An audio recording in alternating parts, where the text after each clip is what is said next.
Tolong. Tolong. Aduh. Tolong. Tolong.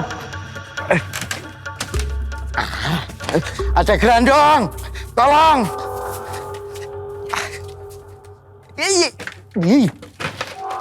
Ada gerandong.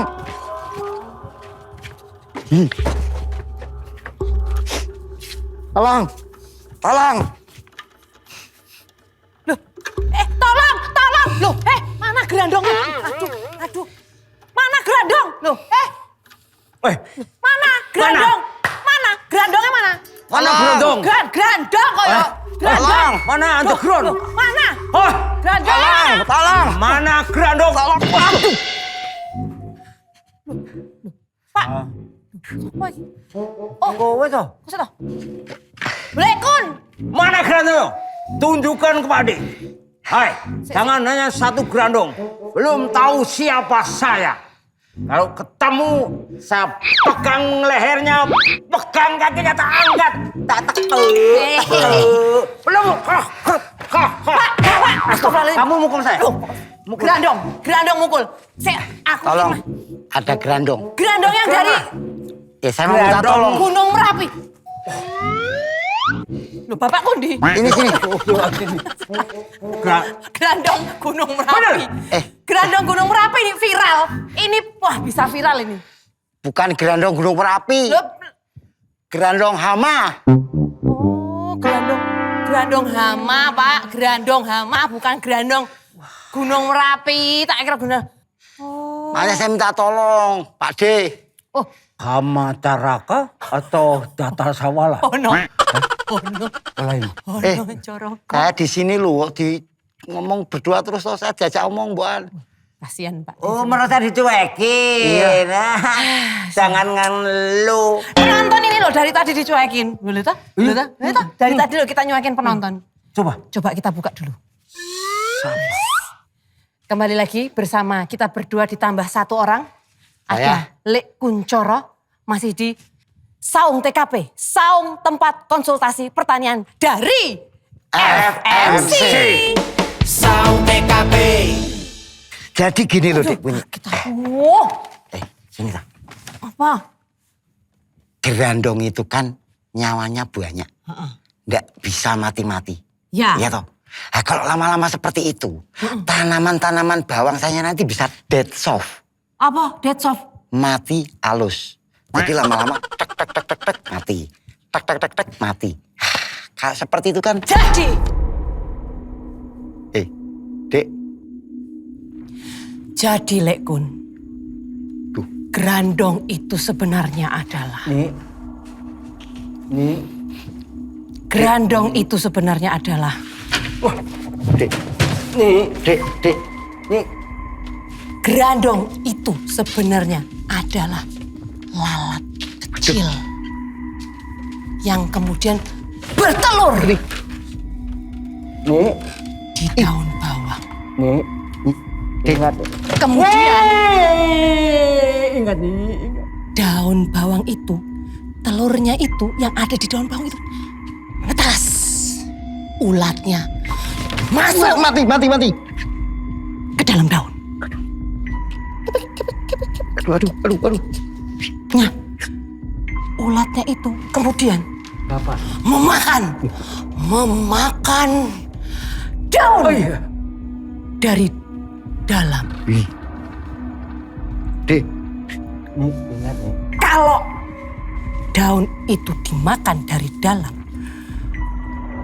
otomatis daunnya habis. Mati. Is dead. Atau Bu? tahu nggak, Pak? Enggak. Gerandong itu Ya. meskipun dipites, dia Apa? tidak akan mati. Nih. Jadi gerandong itu bisa menakuti Bapak dan Lekun.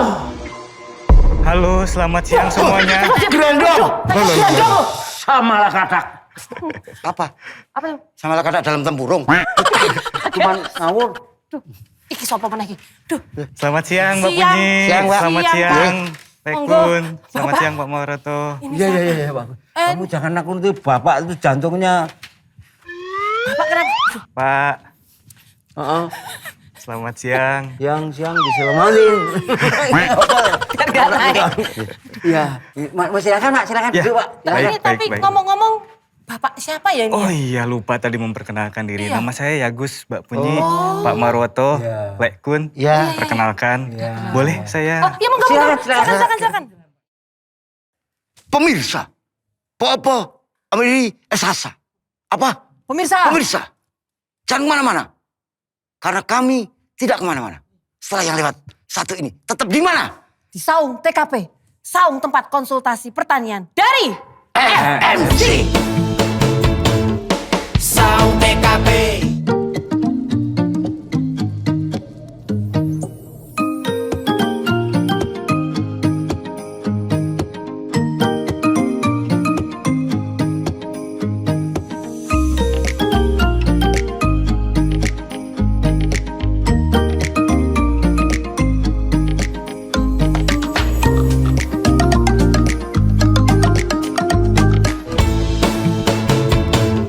Saung TKP. Ini Pak Yagus. Ya, gimana Lek? Saya itu kan petani. Ya. Ya toh? Nah, petani itu kan cita-citanya apa ayo Pak De? cita-cita jadi astronot. Salah. Apa dong? Apa? Dari dokter. Salah. Apa? Cita-cita petani itu tidak gagal panen. Oh iya, benar. Ya toh?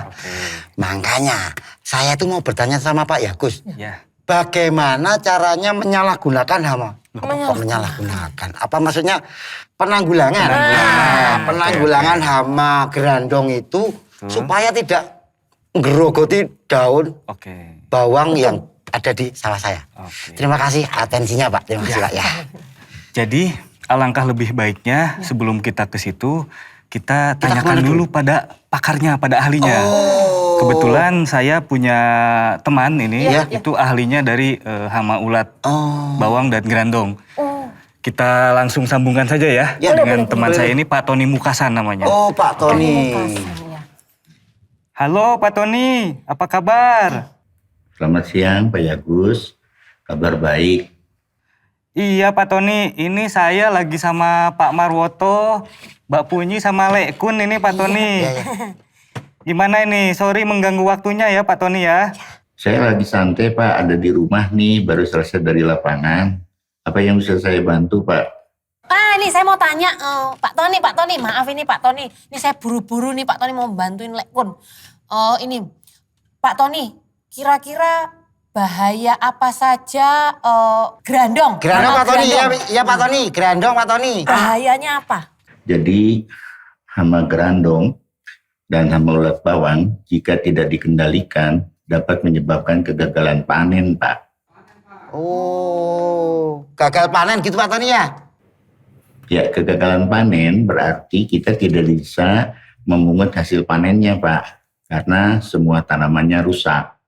Sehingga petani akan menderita kerugian yang sangat besar. Nah Lekun ada yang mau ditanyakan lagi Iya. Lekun? Ya boleh ya Pak Yagus ya? Boleh, Ini silakan Pak Tony, ditanya. saya itu mau bertanya loh Pak Tony. Iya. Nah, tanaman yang terkena hama itu gimana Pak Tony? Hama gerandong ya? Iya, Hama gerandong. ciri-cirinya Pak Tony. Oke, jadi ciri-cirinya begini Pak. Pertama saya akan menerangkan dulu mengenai hama gerandong. Hama gerandong itu adalah sejenis lalat yang kita kenal dengan nama lalat penggorok daun atau Liriomyza chinensis, di mana serangga betina meletakkan telur pada daun bawang ditandai dengan adanya titik-titik putih. Selanjutnya telur itu menetas, mengeluarkan larva, menjadi larva. Nah, dia akan memakan epidermis dengan cara membuat korokan-korokan. Pada kondisi yang sangat berat, korokan-korokan yang sangat banyak akan menyebabkan tanaman bawang itu layu, akhirnya mati. Nah, yang kedua mengenai hama ulat bawang. Hama ulat bawang itu spesiesnya yang umum menyerang tanaman bawang merah adalah Spodoptera exigua. Ditandai dengan adanya bercak-bercak putih transparan, ya. Jika serangan berat, tanaman akan menjadi gundul, sehingga akan menyebabkan kegagalan panen juga. Nah, Pak Tony, ini mungkin tambahan pertanyaan dari saya aja, Pak Tony. Nah, kira-kira apa ya, Pak, yang mendukung, faktor-faktor yang mendukung serangan hama grandong dan ulat bawang itu semakin tinggi, Pak? Itu mungkin yang dari bapak-bapak ini juga Iya. pengen tahu ya. Iya, intensitasnya tuh Nah, besar banget itu. itu. Kira-kira seperti apa, Pak Tony? Jadi ada beberapa faktor yang menyebabkan meledaknya serangan hama grandong dan hama ulat bawang. Pertama, dalam 1 dekade terakhir terjadi peningkatan suhu di permukaan bumi. Kondisi ini akan menyebabkan siklus hidup dari serangga, baik itu si grandong maupun ulat bawang itu menjadi pendek. Sehingga jumlah generasinya dalam 1 tahun itu bertambah. Selain itu, ya, dengan adanya peningkatan suhu, ya, produktivitas telur atau populasi ulat bawang dan hama grandong juga akan meningkat. Itu faktor yang pertama. Faktor yang kedua, penggunaan pestisida khususnya insektisida yang tidak terkendali, ya, yang secara berlebihan. Ini menyebabkan hama grandong dan hama ulat bawang itu menjadi kebal terhadap insektisida. Yang faktor yang terakhir, yang ketiga, sanitasi lahan. Petani kita masih sangat kurang memperhatikan sanitasi lahan. Contohnya, ada kebiasaan petani bawang itu memungut sisa-sisa tanaman atau daun-daun yang terserang grandong maupun ulat bawang. Itu mereka membuangnya hanya di sekitar pertanaman mereka. Akibatnya kita seperti memelihara ulat dan hama grandong, sehingga akan menimbulkan hama itu akan ada sepanjang musim. Seyogyanya sisa-sisa tanaman yang terserang hama grandong maupun ulat bawang itu harusnya dibakar, sehingga akan memutus rantai hidupnya dari hama-hama tersebut. Pak Tony, saya mau tanya sekali lagi. Ini cara pengendaliannya bagaimana Pak Tony? Mohon petunjuk.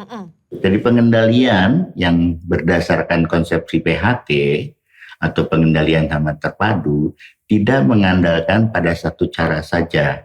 Tapi kita harus menggabungkan dari bermacam cara pengendalian yang kompatibel. Contohnya, penggunaan pupuk harus berimbang.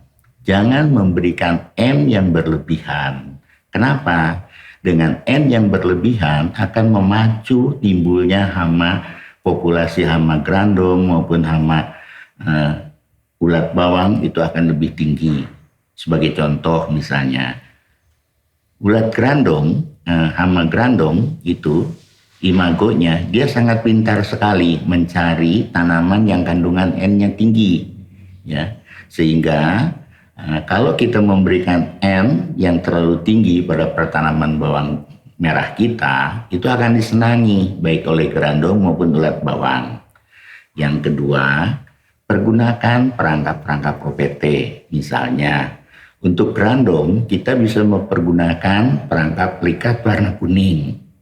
Sedangkan untuk ulat bawang, kita mempergunakan perangkap lampu.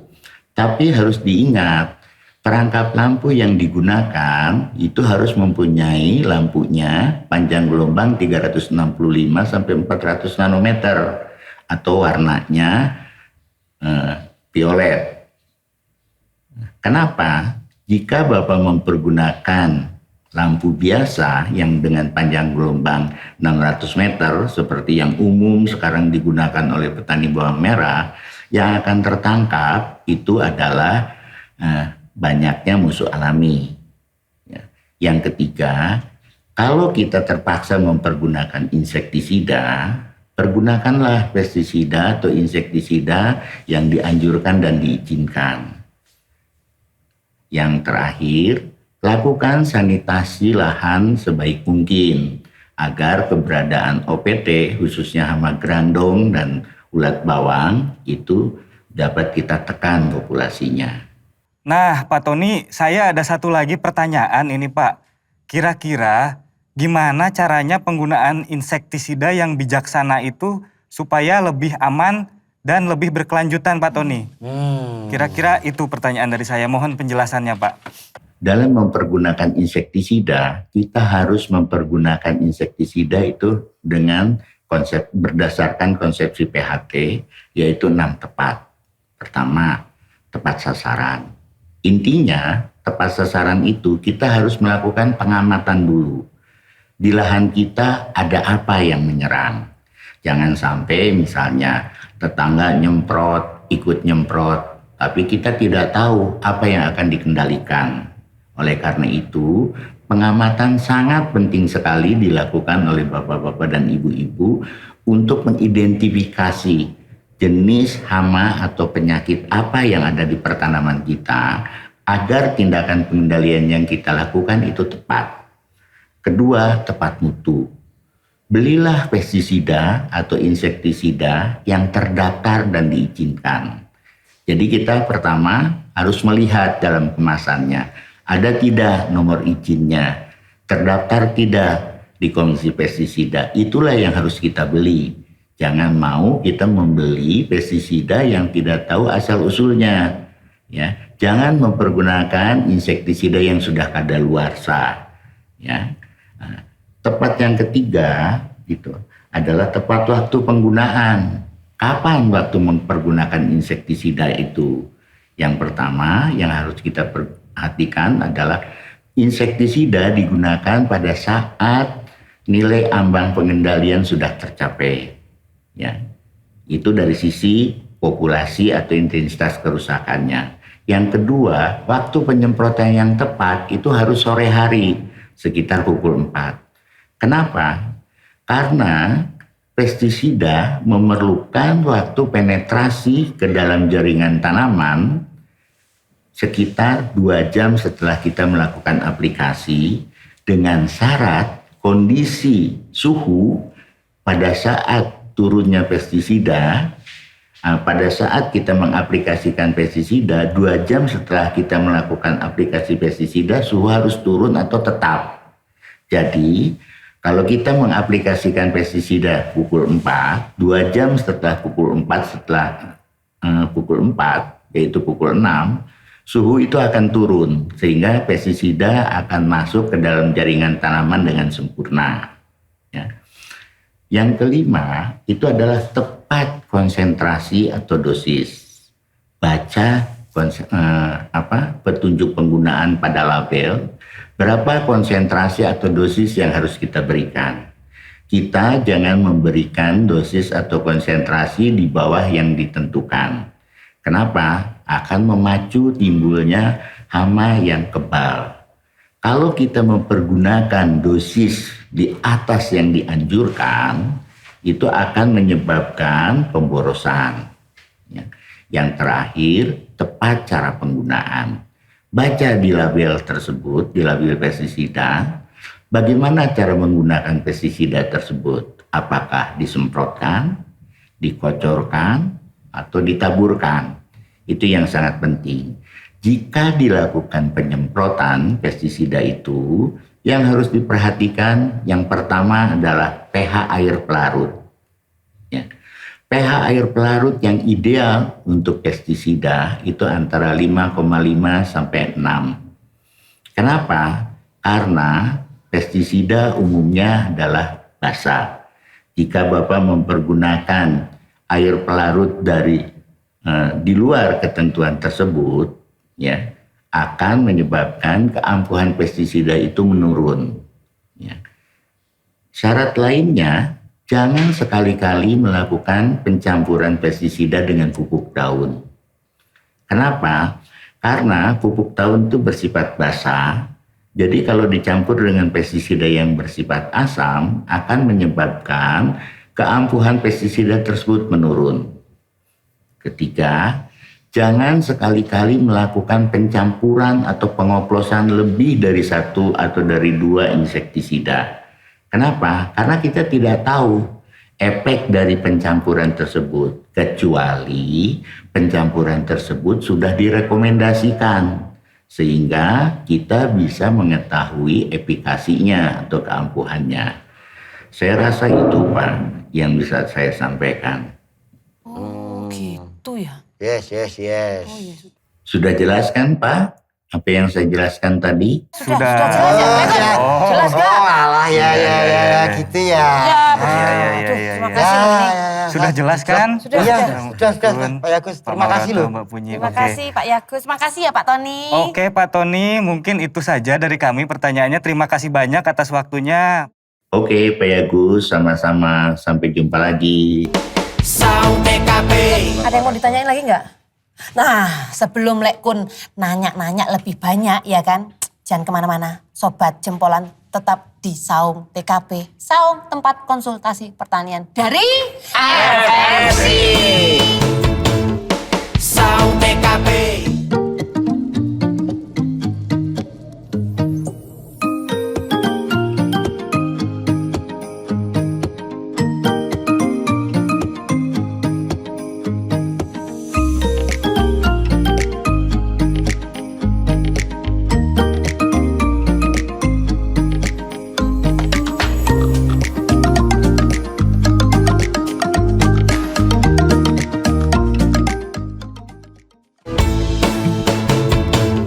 Saung TKP. mau Sudah nanya. toh. Mau kamu yang serius toh, Pak Ade serius toh. Loh, ini Gimana, serius. gimana, Saya mau nanya Lekun? serius Ya, nih. sedang. Monggo, monggo. Pak Yagus. Ya. Kira-kira ada rekomendasi apa untuk insektisidanya? Ya tahu deh. Ya, iya. Ada enggak? Ya, jadi dari FMC kita punya paket solusi pengendalian untuk hama, grandong, dan ulat bawang. Nah, salah satunya adalah Verimax. Oh, ini ya. Verimax ini. 200 SC. Nah, ini bisa dijelaskan nggak nih? Verimax ini seperti apa cara penggunaannya nih, Pak? Makasih Mbak Punyi ya, Iya, pertanyaan iya. yang bagus. Jadi insektisida Verimax ini bahan aktifnya adalah siantraniliprol atau siasipir. Oke. Nah, Verimax ini cara kerjanya pertama untuk hamanya dulu kan ya, Ya, kedua untuk pastinya. tanamannya ya. Ya. Nah, cara kerja untuk hama itu dia yang pertama adalah menyerang sistem otot dari serangga atau hama. Langsung lemes. Jadi ototnya yang betul. Jadi setelah ototnya diserang, dia langsung lemas atau paralisis istilahnya. Iya, iya, iya. Nah, setelah lemas dan paralisis, dia kan berarti lumpuh tuh, Betul, tidak betul, bisa betul. bergerak, betul ya? Nah, kalau tidak bisa bergerak, berarti dia tidak akan bisa makan atau merusak. Iya, iya, iya. gitu. Nah, setelah tidak bisa makan atau tidak bisa merusak, otomatis dia akan lama-lama akan Mati. mati. Dipanggil gitu. yang kuasa ya. Dipanggil Iya, yang iya, kuasa. iya, iya. Jadi dia Gitu ya. tidak akan sempat untuk merusak dulu Oh iya, Gitu. iya, iya. Itu cara kerjanya. terhadap Terhadap hamanya. hamanya. Nah, cara kerja di tanamannya Iya. itu Verimax ini dia bersifat translaminar. Apa itu maksudnya? Translaminar itu ketika kita semprotkan di permukaan daun, Serot. dia akan masuk ke dalam. Oh. Tadi kan Mbak Punyi bilang hamanya itu ada di Dalam. dalam Dalam, tanaman iya. gitu. Betul. Jadi si Verimax ini bisa masuk ke dalam Daun. daun gitu. Dan juga si Verimax ini bisa ditranslokasikan lewat silem. Silem. Nah, lewat silem ini jadi dia ketika disemprotkan jatuh ke tanah, dia bisa naik lewat akar ke seluruh Bagian dari tanaman ya? bawang Iya, iya, tadi iya. itu. Bisa masuk ke daun dan juga bisa masuk dari akar gitu ya? Betul, seperti iya, itu. iya, Iya, iya, iya. Nah, yang berikutnya adalah bagaimana dosis atau konsentrasi atau cara aplikasinya. Oh iya, iya, iya. Nah, jadi si Verimax ini konsentrasinya adalah 0,5 mili per liter air atau 500 mili per hektar. Dosisnya, itu Dosisnya. ya? Oke. Tadi yang pertama itu konsentrasinya 0,5 mili per liter air atau 500 mili per hektar. Oh iya, iya. Iya. Itu diaplikasikan di awal fase pertumbuhan bawang atau di umur 7 dan 14 hari setelah bawang ditanam. Verimax ini dia masuk ke dalam kelas bahaya 4 atau memiliki label hijau. Oh iya, iya, iya. Artinya apa? Label hijau itu dia relatif lebih aman terhadap lingkungan dan relatif lebih aman terhadap musuh alami. Musuh alami itu adalah serangga-serangga yang bersahabat atau Yang menguntungkan Menguntungkan petani, betul. Oh iya, iya, iya. Tomcat, gitu ya. seperti itu. Cing. Ya, gitu. Jadi ini Gitu-gitu. aman. Oh, Gitu. jadi aman gitu ya? Betul. Ramah lingkungan Ramah gitu ya? lingkungan. Setelah aplikasi Verimax ini dilanjutkan dengan insektisida yang berbeda golongan atau berbeda cara kerjanya. Oh, Gitu, supaya tetap bagus nih Verimaxnya oh nih. gitu. Nah, dari kita ada namanya Amate, Amate. dan juga Bestok. Oh, Amate dan Gitu. Bestok. Amate itu dosisnya 250 mili per hektar. Bestok itu 1 liter per hektar. Gitu. Ada lagi nih selanjutnya nih. Apa tuh Pak Nah, Agus? selanjutnya di fase berikutnya dari pertumbuhan bawang, di fase generatif, kita gunakan Preza Oh iya dengan iya, dosis iya. 1 liter per hektar. Gitu. Jadi tadi tuh paket solusi pengendalian grandong dan juga ulat ulat bawang. bawang Iya. dari FMC. Nah, supaya tanaman bawang kita atau penggunaan insektisida kita lebih aman, lebih efektif, lebih efisien, berkelanjutan, dan tadi kata Pak Mauroto, Optimal. Lebih optimal panenannya. nah itu yang Karena paling cita-cita petani adalah panen yang besar. Ya, Ya toh? Bener. Petani. Nah, gimana Lek Kun? Kira-kira setelah kita jelaskan tadi, sudahkah jelas atau masih bingung atau sudah tenang sekarang? Wah ya lumayan Pak Yagus. Ngomong-ngomong nomor sepatu berapa? Wah, Kok nanya nomor sepatu? ini berarti udah nggak takut lagi kan sama... Gak takut lah, usah sama jadi pintur grandong. ya. Saya jadi pintur semenjak ada Very Mark nih. Walah, coba ngomong di kamera. Ya. Ya. Very Mark, awal yang tepat Untuk hasil yang hebat. Nah, kalau begitu, kalau sudah jelas semua, Ya. saya mohon izin pamit dulu Pak Maroto. mana? Udah buru-buru Buru-buru kali. loh. Lagi dimasain lu. Nah, ini saya mau Sama istrinya Likun. jalan-jalan dulu, Oh, iya, keliling-keliling lihat apa namanya ladang yang lain. Oke, terima kasih ya Pak Yagus. Hati-hati ya. loh Pak Yagus Sama-sama. ya, terima kasih atas informasinya. Sama-sama. Ya, ya, Oke, ya. saya pamit dulu ya. Ya. Saung TKP. Besok lagi, Lekon itu kalau ada masalah, ini loh, download aplikasi ini aja. Loh, lucu toh? Lucu toh, bagus toh? Loh. iya. Ini aplikasi namanya Sobat Jempolan. Aplikasi ini, di dalamnya, itu sudah ada banyak sekali solusi untuk kita para petani. Loh. Oh, iya. Misalnya, kayak Lekon ini. Sawahnya, kok sawah, bawangnya tuh, daun bawangnya tuh, Ya. kebun bawangnya diserang hama grandong. Tinggal masuk fitur namanya tanaman. Nah, ini toh, terus ini masuk sayuran, itu. Terus tinggal pilih bawang merah. Diklik. Nanti Lekon bisa lihat ini. Ini ada hama apa saja nih yang bisa menyerang bawang merah tuh. Nah, ini tak kasih tahu nih. Nih, Oh, iya. ini ada ulat gerayak nih. Wow, canggih. Wah, padain tuh kan. Berarti semua hama bisa dicari di situ ya? Dan solusinya ya? Ya bisa toh, wong ini tuh canggih luar biasa. Pemirsa, untuk saat ini perkenankanlah kami undur diri. Wih, buru-buru Bapak. Sampai jumpa di acara Saung TKP, Saung Tempat Konsultasi Petani. Pertanian. Oh, Apa? tempat konsultasi pertanian dari FMC.